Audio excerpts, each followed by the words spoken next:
need it. So hopefully we have a good year with some rainfall so that the seedlings survive. So I think the other step that I forgot to mention about removing the trees is that's actually a really complex process, because we've got a plan to make sure that no wildlife is impacted, no archaeological sites are impacted, we don't spread invasive species like invasive plants while we're doing the removal of the trees. We have to make sure that there's a place for the trees to go. We have to coordinate with different timber purchasers, because the trees get sent to our local mills, which provides jobs, and they provide wood for homes. So there's really a lot that goes into it. There's a lot involved in that planning process.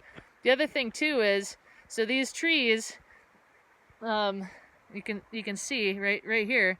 So they're already dead or dying. Okay, so they are already starting to decay and rot, and there's only so much time before the wood is not usable anymore or for building, because it gets rotten.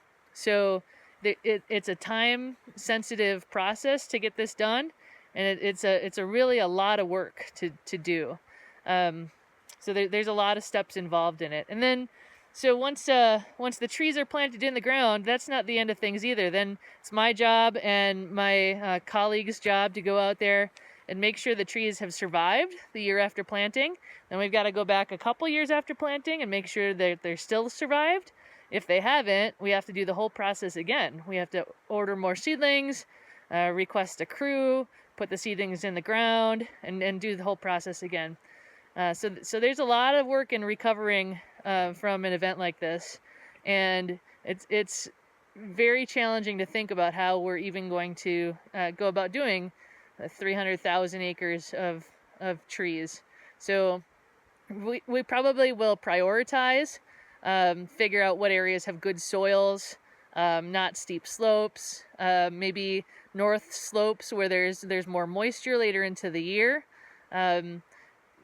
better areas for plantations that we can visit in the future, and we can really do that maintenance that needs to be done on them.